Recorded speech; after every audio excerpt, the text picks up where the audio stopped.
Okay, do you want to explain what's going on here? This isn't Washington, D.C., right? Not really. No? I don't want to explain this. This is just you know what it is? What? It's a douchebag alert. Do we have any douchebag alert sound bites? I don't know, but I do have something that we could probably do with this. Okay. Just give me a second.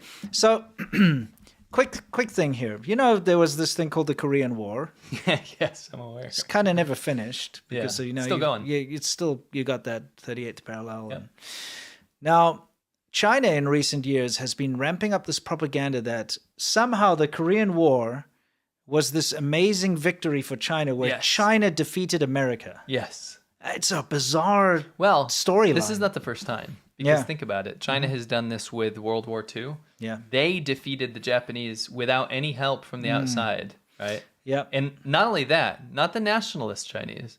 The communists did it. Yes. Even though they didn't fight in the majority of battles. They only fought in 2 battles, and one of them they didn't really. Yes, and one of the major reasons that Japan pulled out was because they got nuked by America. Correct. That's not in the conversation. Never. Same with the Korean War, but the funny thing about the Korean War is this is a recent phenomenon. They're really pushing like Lake Changjing. They had this huge propaganda film come out. Yeah, and they do just laud themselves as the victors of the Korean War, and and they beat America. Yes, and that's what gained independence for North Korea. Yeah, that's what they think.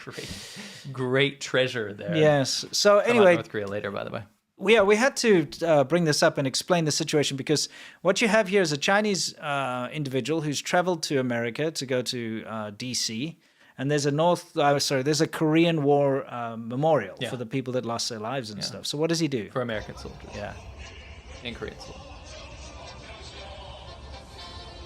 He plays like communist victory songs or whatever on his phone. Chinese communist victory victory the Chinese song, communist victory song. I mean, it's just talk about like, okay, it's a douchebag move, but it's... on Memorial Day. Yeah, on Memorial Day. And it just shows you the, the delusion, you know, and how propaganda works. Yeah, because again, this is not the fault of Chinese people at this point. This is literally a 1.4 billion people under the rule of the one leadership that constantly shoves this stuff down your throat. Yeah. And so you get, rare individuals that have these knee-jerk reactions that go do douchey things like this. It's very annoying. It's incredibly disrespectful.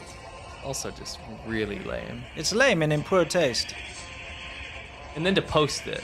Yeah.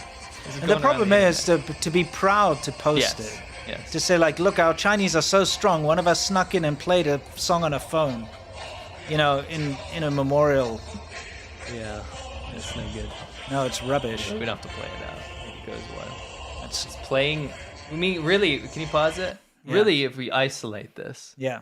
It's not, I'm not even going to say disrespectful anymore. It's too dumb. Because you're pointing music from a crappy, cheap phone to bronze soldiers. Bronze like statues.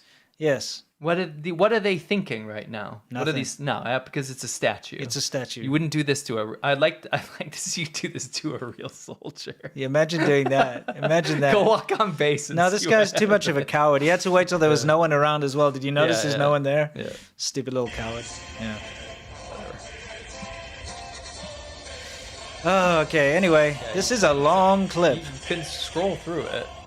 Oh, he quickly stopped No it. one is Maybe he making it. probably saw someone coming, so he's like, quickly turn it off, Don't want to get caught, Obviously, he's a freaking coward. Yeah. It's a yellow-bellied turd, crawls around on his yellow belly.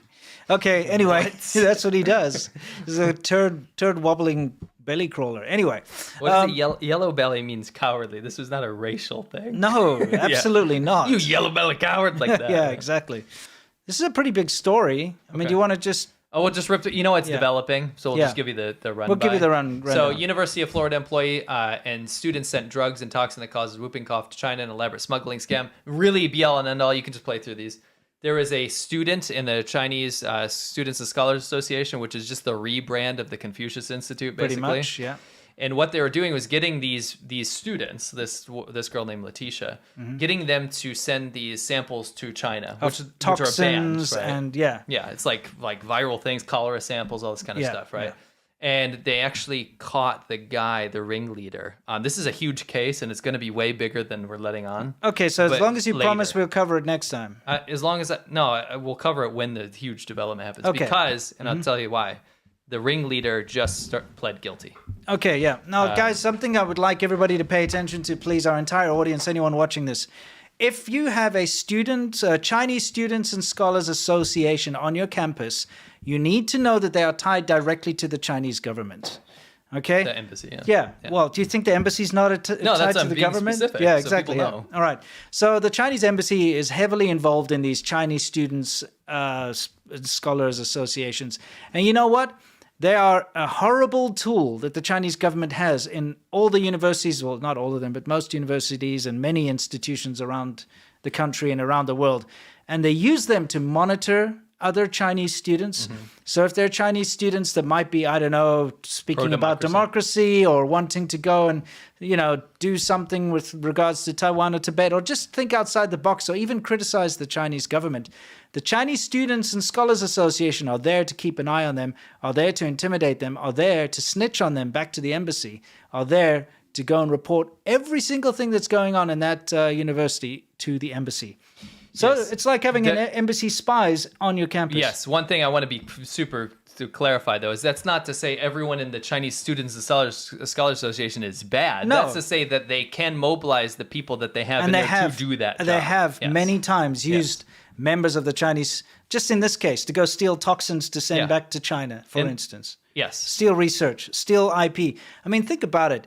Imagine having basically the government having its fingers in your campus. If you're doing some kind of sensitive research or whatever, they can get any one of those students. They can coerce them, threaten them, bribe them to do stuff. Just so we can cap this off, I do want to remind you, and this is how we can bring this up again. Yeah. There's something we discovered that still is operating very prolifically and is very dangerous in regards to this. Remember I told you about that the other day. So we'll bring that up next time. Okay, next time we'll bring that up. Okay, so just remember, if there's a Chinese Students and Scholars Association on your campus, keep an eye on their doings, And if you're doing something sensitive and you tend to have a lot of people in that organization paying attention to you, by the way, there's people of all ethnicities in this organization. Oh, yeah, I'm not saying anything about race. This is not, I'm talking about this not about race. I'm talking about organization. Chinese, not even about nationality. You get a lot of black dudes, black dudes that are in. Yes. They get sucked in because they're. It's a cultural thing. Come on, learn how to make a paper lantern. It's like, by the way, you happen to have an uncle in the armed forces. What are his movements? This is hypothetical. Hypothetical. Not allegedly. You know what I mean?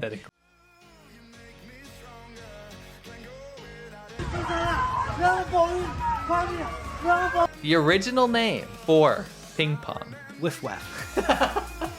Whiff waff. Oh, fancy a spot of whiff waff, old chap.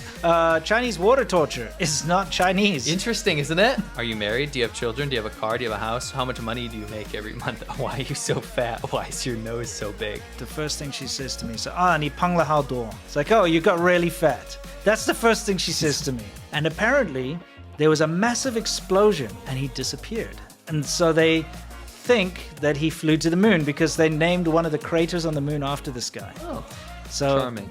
I think in reality what happened is he just vaporized. When